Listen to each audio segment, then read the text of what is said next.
এরকম বইয়ের সম্ভার আমি অনেক দিন দেখিনি।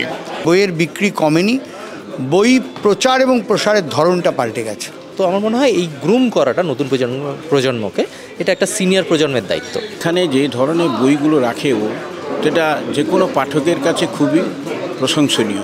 চক্রবর্তী চ্যাটার্জি হয়তো আরও নতুন নতুন চমক নিয়ে আসবে, সেটা ক্রমশ প্রকাশ্য। নমস্কার, ইটস মাজা বাংলা আপনাদের সকলকে স্বাগত। এই মুহূর্তে আমি দাঁড়িয়ে আছি কলকাতা কফি হাউসের ঠিক পাশেই রয়েছে চক্রবর্তী চ্যাটার্জি অ্যান্ড কোম্পানি লিমিটেডের শোরুমে। একটি নতুনভাবে উন্মোচিত হয়েছে বইপ্রেমীদের কাছে। তো কি হচ্ছে সেখানে, চলুন দেখে নেওয়া যাক।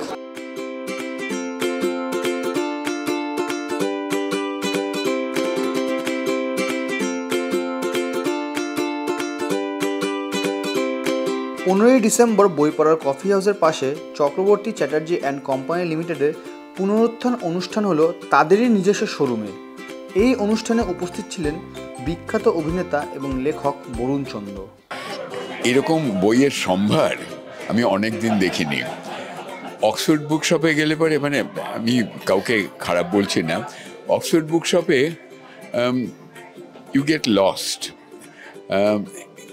কোন বই কীরকম কোথায় পাওয়া যাবে, কিন্তু আমি এখানে ঢুকেই ডান হাতে দেখলাম যে মানে সাহিত্যের একেবারে আজকের দিনে যারা মানে রিয়েলি নাম করা লেখক, বিশেষ করে ইন্ডিয়া বেসড লেখক যারা, একদম পরপর কোনো অসুবিধেই হলো না, একবারে আমার চোখের সামনে ভাসছে। যদি সম্ভব হয় এর ব্রাঞ্চ, আমি এদের সঙ্গে কথা বলবো, পিনাকি বাবুর সঙ্গে কথা বলবো যে যদি সাউথ ক্যালকাটাতে এদের ব্রাঞ্চ খোলা যায় তাহলে কিন্তু ভবিষ্যৎ খারাপ হবে না, ভালোই হবে।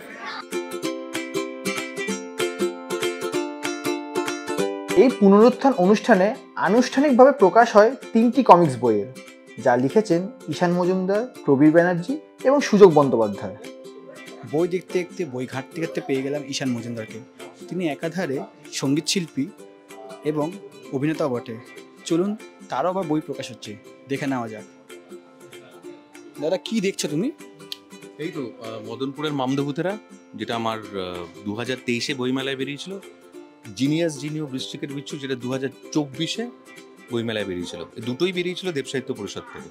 তো আজকে দেব সাহিত্য পরিষদ এবং চক্রবর্তীর একটা রিলঞ্চ হচ্ছে, তার জন্য আমাকে ইনভাইট করা হয়েছে। এবং আমার নতুন কমিক্স যেটা বইমেলায় বেরোবে 2025 বইমেলায়, সেটার নাম হচ্ছে মদনপুরের মামদভূতেরা ও কাউন্ট ড্রাকুলা, মানে এটার পার্ট 2।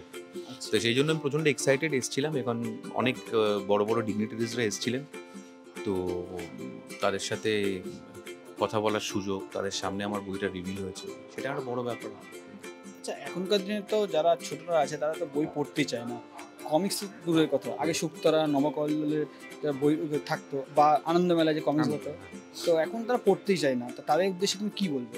তাদের উদ্দেশ্যে একটা কথাই বলবো, এখন বাচ্চাদের বাবা মাদের একটা ইনিশিয়েটিভ নেওয়া উচিত, এবং বাচ্চাদের বাবা মারা নিচ্ছে ইন দ্য সেন্স, ওরা গ্যাজেটস দেওয়া বন্ধ করে দিয়েছে, বন্ধ করে এখন বাচ্চাদেরকে বই দেখানো শুরু করেছে। এবং আস্তে আস্তে কিন্তু দেখতে গেলে বই মেলাতে অথবা তাছাড়া কমিক্সের কিন্তু ভালো সেল আছে।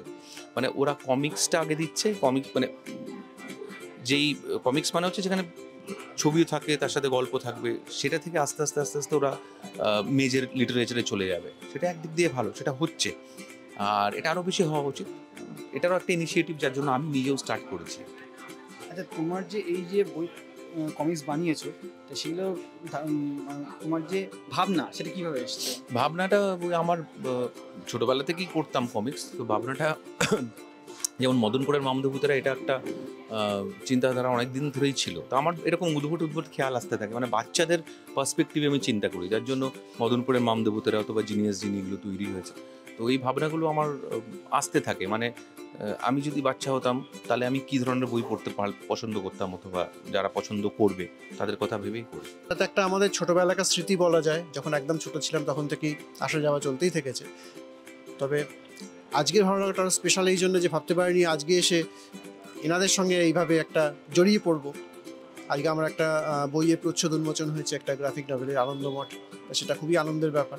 তো সমস্ত কিছু মিলিয়ে খুবই ভালো লাগলো। দেখুন, চ্যালেঞ্জিং ছিল বলতে প্রথম কথা হচ্ছে এটা একটা 150 বছর আগের একটা উপন্যাস। বঙ্কিমচন্দ্রকে বলা হতো বাংলা ভাষার প্রথম আধুনিক ঔপন্যাসিক। আনন্দমঠের বাংলা ভাষা বলে শুধু নয়, ভারতীয় সর্বভারতীয় ক্ষেত্রে একটা গুরুত্ব অনস্বীকার্য তো ছিলই সাহিত্যিক দিক দিয়ে, তার সঙ্গেও ছিল যে এটা মানে হাজার হাজার বিপ্লবীর মনে একটা বিপ্লবের আগুন জ্বেলেছিল আনন্দমঠ, এই বিদ্রোহ সমস্ত। তার যে বন্দে মাতরম যে স্তোত্র, সেটা আজ ভারতের জাতীয় গান, তো এইগুলো মাথায় রাখার ব্যাপার ছিল। তারপরে ছিল বঙ্কিমচন্দ্রের ভাষার ব্যাপারটা। যেহেতু এই আনন্দমঠ গ্রাফিক নভেল বইটা করা হয়েছে মেনলি ছোটদের কথা মাথায় রেখে, তার সঙ্গে সঙ্গে যাতে সবারই ভালো লাগে সেটাও মাথায় রাখতে হয়েছে। সুতরাং বঙ্কিমচন্দ্রের ভাষা, তখনকার দিনে সেই ভাষা তো পুরোপুরি নেওয়া যাবে না, আবার অনেক বিষয় ছিল যেগুলো হয়তো খানিকটা বিতর্কিত হতে পারে, কিছুটা বড়দের বিষয় হতে পারে, সেগুলো ছোটদের উপযোগী না। তো মেন চ্যালেঞ্জ বলতে এগুলোই ছিল, সেই ভাষাটাকে নিজের মতো করে করা, যাতে সবার কাছে, বাচ্চাদের কাছে ভালো লাগে, সহজবোধ্য হয়, গল্পের গতি থাকে, এইগুলো। কিন্তু তার সঙ্গে যেটা আমি পজিটিভ প্লাস পয়েন্ট দেখলাম, যে বঙ্কিমচন্দ্র অতদিন আগে হয়েও অত্যন্ত আধুনিক ওনার মানসিকতা এবং রচনা শৈলী ছিল। ওনার আনন্দমঠে কাজ করতে করতে মনে হয়েছে কিছু কিছু জায়গায় যেন এটা গ্রাফিক নভেল তৈরি করার জন্যেই যেন উনি লিখেছিলেন, এরকম একটা ব্যাপার। মানে ফ্রেম বাই ফ্রেম দৃশ্যগুলো আসছে, তার সংলাপ আসছে যেন সিনেমার কায়দাতে, এবং গ্রাফিক নভেলের সঙ্গে সিনেমার খুব মিল আছে, চলচ্চিত্রে মিল আছে। তো এইগুলো আবার আমাকে খুব মানে সাহায্য করেছে। এটা তো অনেক দিনের পুরনো দোকান, বিপণী, তো এটা নতুন সাজে সেজে উঠছে এবং আধুনিকীকরণ হচ্ছে, খুবই ভালো লাগছে। এবং আরও বইয়ের র্যাক ট্যাক নতুন করে এসছে, সমস্ত কিছু, মানে বইয়ের কালেকশনও আরও, এমনি কালেকশন প্রচুর ছিল কিন্তু এখন আরও বাড়বে।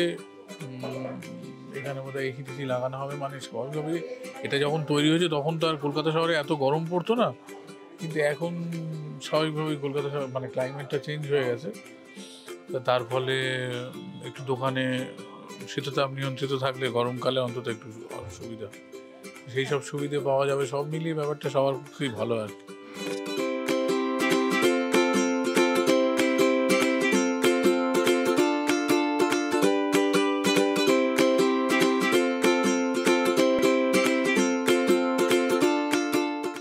এই অনুষ্ঠানে উপস্থিত ছিলেন বিভিন্ন পাবলিশিং হাউসের কর্মকর্তারা। চক্রবর্তী চ্যাটার্জির সঙ্গে সম্পর্কটা দীর্ঘদিনের। সেই সম্পর্কের যখন প্রবীরবাবু ছিলেন, প্রবীর মজুমদার এবং বৌদি যখন এখানে কাউন্টারে বসতেন, সেই থেকে বহুদিন এখানে এসেছি। তো এই একটি মাত্র কাউন্টার যেখানে থেকে বাংলা এবং ইংরেজি বই সবটাই এখানে একসঙ্গে দেখা যায়, সে দেখা যেত। কিন্তু বেশ কিছুদিন হলো এই দোকানটি কিন্তু ঝিমিয়ে গেছে। আজকে তার নতুনত্ব করতে পেরেছে। পিনাকি পুরোটাই হাল ধরেছে, কারণ পিনাকি মাঝখানে কিন্তু খুব একটা বেশি হাল দিচ্ছিল না যখন প্রবীরদা ছিলেন সেই সময়, কিন্তু এখন প্রবীরদাও নেই, বৌদিও নেই, ন্যাচারালি পিনাকিকে এই দোকানটির হাল ধরে উঠতে হচ্ছে। তাই পিনাকি কিন্তু আবার নতুন করে এই দোকানটি সাজিয়েছে, এবং এটা যে কোনো পাঠকের কাছে খুবই প্রশংসনীয়। যে কোনো বই তারা এসে নেড়ে চেড়ে নিজেই দেখতে পারেন, গোটা শোরুমটা ঘুরতে পারেন, সেই ব্যবস্থাও করেছে সে। আশা করি হয়তো আগামীটা আরও ভালো করবে সে। চক্রবর্তী চ্যাটার্জি এই প্রতিষ্ঠানের এই যে বই বিপণী, কলেজ স্ট্রিটের এটাই একমাত্র বাংলা এবং ইংরাজির বই মল, কিছুদিন আগে পর্যন্তও ছিল, এবং আর কোথাও এত রকম বৈচিত্র্যময় বই হাতে নেড়ে চেড়ে দেখার বাংলা এবং ইংরাজির সুযোগ ছিল না। মাঝখানে একটু ঝিমিয়ে গেছিলো, আবার নতুন করে পুনরুজ্জীবিত হয়েছে। আশা করব যে এই চক্রবর্তী চ্যাটার্জি এখন অপ্রতিহত গতিতে এগিয়ে চলবে। আমি তো চক্রবর্তী চ্যাটার্জিতে লাস্ট 45 বছর ধরে আসছি, কিন্তু আজকে এসে যে নতুনভাবে যে সাজিয়ে গুছিয়ে এত সুন্দরভাবে উপস্থাপনা করেছে, এটাতে আবার আমি প্রচণ্ড গর্ববোধ করছি। সেই পুরনো জৌলুস মনে হচ্ছে আগের থেকে যেন ছাপিয়ে গেছে। এত বইয়ের সম্ভার এবং ইংরেজি এবং বাংলা বই, যেটা প্রধান আকর্ষণ, কলেজ স্ট্রিটের মতো জায়গায় এত বড় শোরুম আর নেই, এবং এটা দেবসাহিত্য কুটির পরিবারের একটি অঙ্গ, ভেবে খুব ভালো লাগছে।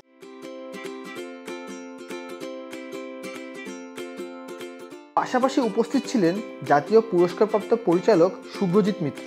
অনেকদিন পরে চক্রবর্তী চ্যাটার্জিতে এলাম, এটা রিওপেন করা হচ্ছে। সো ছোটোবেলা আসতাম, যখন স্কুলে পড়তাম এখান থেকে বই কিনতাম, তো অবভিয়াসলি ভালো লাগছে এটা এখন রিওপেন করা হচ্ছে। তাই আমি তো সাহিত্য নিয়েই সিনেমা করে আসি, তো আগের ছবিটা বিভূতিভূষণের গল্প নিয়েছিল, আমার পরের ছবিটা বঙ্কিমচন্দ্রের গল্প নিয়ে, তো আমি সাহিত্য নির্ভর ছবি করাই পছন্দ করি। তো সো আমার নিজে যেমন একটা পার্সোনাল লাইব্রেরি রয়েছে, কিন্তু সেটা আমি পেয়েছি আমার বাবা জেঠু, ওনারা এটা পড়তেন বাড়িতে। এটা বই পড়ার চল, যে এইটা ভীষণভাবে দরকার। তো আমার মনে হয় এই গ্রুম করাটা নতুন প্রজন্মকে, এটা একটা সিনিয়র প্রজন্মের দায়িত্ব।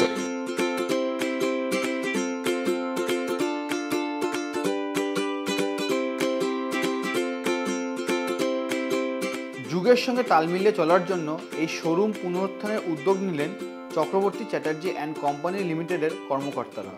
বইপাড়াতে চক্রবর্তী চ্যাটার্জির নাম বহু পুরনো, বহু ঐতিহ্যবাহী, কিন্তু যুগোপযোগী হয়ে থাকার জন্যে, মানে যুগের সঙ্গে তাল মিলিয়ে চলার জন্য আমাদের নিজেদেরকে একটু বদলানোর প্রয়োজন ছিল। তাই এই বদল, আশা করি আমাদের এই প্রচেষ্টা মানুষজনের কাছে ভালোভাবে আপ্যায়ন পাবে।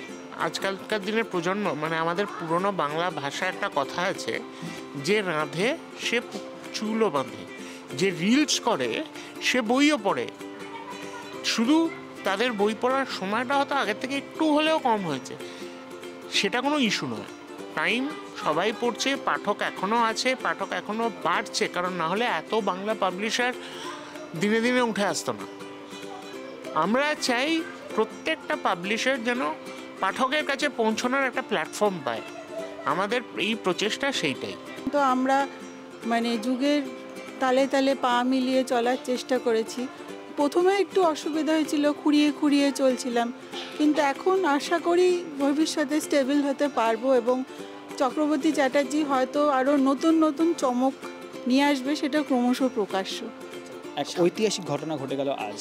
Chakraborty Chatterjee and company limited নতুনভাবে ফিরে এলো পাঠকদের কাছে এবং তারা ঘোষণা করলো 15 তারিখ থেকে পুরো ডিসেম্বর মাস অবধি প্রত্যেকটা বইয়ের ওপর 20% করে ছাড় দেবে তারা।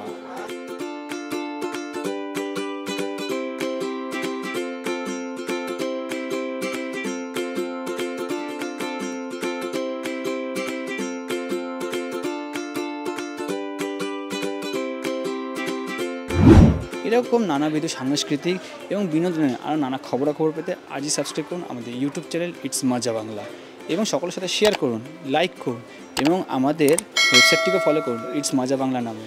ইটস মজা বাংলা, বিনোদনে নতুন মজা।